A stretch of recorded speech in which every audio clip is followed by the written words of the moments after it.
इस चैनल पे मैंने एक नया सीरीज किया है दोस्तों, जिसमें मैं अलग अलग यूनिवर्सिटीज की रिव्यू करता हूँ। बेसिकली मेरी कोशिश होगी कि मैं ज्यादातर यूनिवर्सिटीज की रिव्यू करूँ। और रिव्यू किस बेसिस पे करता हूँ, मेरे बहुत सारे ऐसे स्टूडेंट्स हैं, मेरे कहने का मतलब ऐसे फ्रेंड्स हैं, स्टूडेंट्स नहीं कहना ठीक नहीं होगा, फ्रेंड्स हैं जो अलग अलग सेंट्रल यूनिवर्सिटीज में या तो पढ़ते हैं या पढ़ चुके हैं।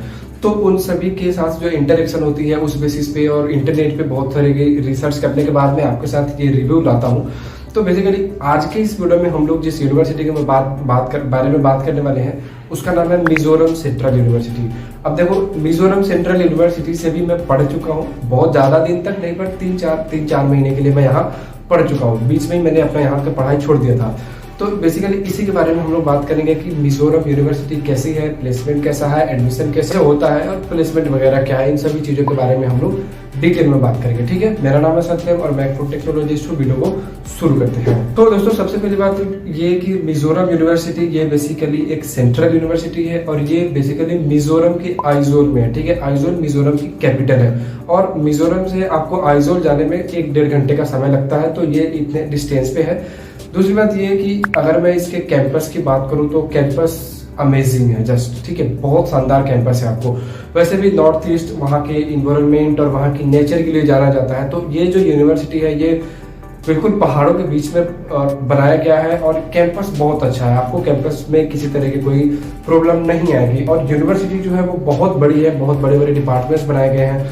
तो एक दिन में शायद ही आप इस यूनिवर्सिटी को पूरा कवर कर पाओ। तो बहुत अच्छा कैंपस आपको यहाँ देखने को मिल जाता है। ठीक है, इस यूनिवर्सिटी में चलाए जाने वाले कोर्सेज की अगर मैं बात करूं तो देखो, बहुत सारे अलग अलग स्कूल हैं जिसके अंडर में आपको अलग अलग कोर्सेज चलाए जाते हैं। जैसे school of engineering and technology, इसमें इंजीनियरिंग के सारे कोर्सेज चलाए जाते हैं और MSc फूड टेक्नोलॉजी भी इसी ब्रांच में, इसी इंजीनियरिंग स्कूल में चलाया जाता है। ठीक है, तो इसके अलावा और भी ह्यूमैनिटीज है, अर्थ साइंस है, इकोनॉमिक्स है। उसके अलावा मैं बात करूँ तो आपको मेडिकल एंड पैरामेडिकल साइंसेस, तो इस तरह के बहुत सारे अलग अलग इस डिपार्टमेंट्स हैं, स्कूल्स हैं जिसके अंडर में अलग अलग कोर्सेज चलाए जाते हैं।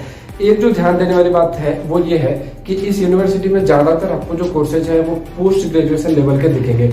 बीटेक जैसे कोर्सेज तो है, पर पीजी के ज्यादातर कोर्सेज है।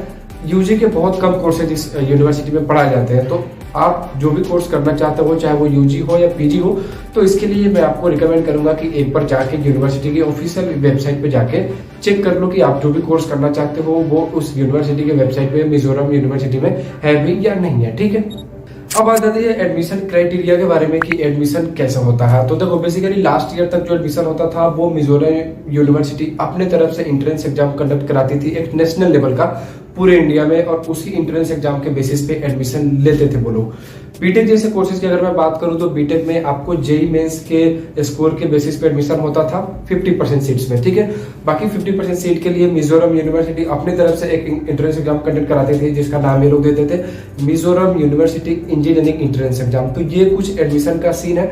लेकिन चूंकि इस बार से CUET का एक नया पैटर्न इंडिया में लाया गया है, तो अब इस बार से भी मिजोरम यूनिवर्सिटी में भी आपको central university common entrance test या सेंट्रल यूनिवर्सिटी एंट्रेंस टेस्ट जिसका नाम रख दिया गया है, तो इसी के थ्रू आपको ये एडमिशन मिलेगा इस बार से। ठीक है, फीस की अगर मैं बात करूं तो देखो, इस यूनिवर्सिटी में फी जो है वो बहुत कम है, ऐसा कह सकते हैं, क्योंकि इतनी भी ज्यादा फी नहीं है कि एक नॉर्मल मिडिल क्लास का बंदा नहीं भर पाए। बहुत कम फीस आपको यहाँ देखने को मिल जाती है। मुझे लगता है 20,000 के अंदर में ही आपके ज्यादातर फीस जो है वो पर एनम की बात कर रहा हूँ वो निपट जाएंगे।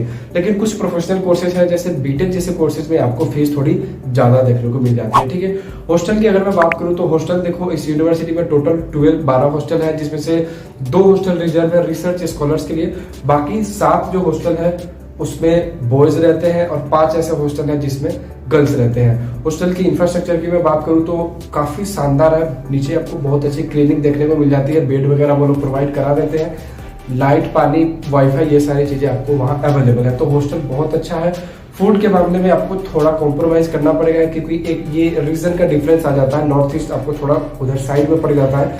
तो इस वजह से अगर आप इधर से साउथ से या नॉर्थ से जाते हो, ईस्ट से, तो आपको थोड़ी बहुत दिक्कत आ सकती है फूड के साथ। लेकिन इतना भी ऐसा नहीं है, ठीक ठाक है, आपको वहाँ का खाना भी ठीक ठाक देखने को मिल जाएगा। उसके बाद अगर मैं हॉस्टल की फीस की बात करूँ तो हॉस्टल की जो फीस है वो 28,000 पर एनम है, यानी 30,000 मान के चल सकते हो। लगभग हर साल आपको फीस देनी होगी जिसमें आपका फूड और रहना दोनों इंक्लूड है। ठीक है, फैकल्टीज की बात करूँ तो फैकल्टीज ठीक है, बहुत अच्छे फैकल्टीज हैं, कुछ फैकल्टीज ठीक उतने नहीं भी है। दूसरी बात ये कि आपको थोड़ी बहुत जो फैकल्टीज है वो रीजनल फैकल्टीज कह सकते हैं, नॉर्थ ईस्ट के ही कुछ ऐसे हैं जो ज़्यादातर फैकल्टीज है, पर बाकी इंडिया के अलग अलग स्टेट से भी हैं, लेकिन ज़्यादातर फैकल्टीज जो है उसी स्टेट से या उसी साइड से आपको नॉर्थ ईस्ट से ही देखने को मिल सकते हैं। ठीक है, तो अब सबसे लास्ट में और सबसे जरूरी बात आती है प्लेसमेंट के बारे में। तो देखो प्लेसमेंट का ऐसा सीन है कि इस यूनिवर्सिटी में प्लेसमेंट के बारे में इतना ही कहना चाहूँगा मैं कि एवरेज है या बिलो एवरेज है। ठीक है, प्लेसमेंट इतना ठीक नहीं है, सीधे सीधे अगर मैं कहूँ तो।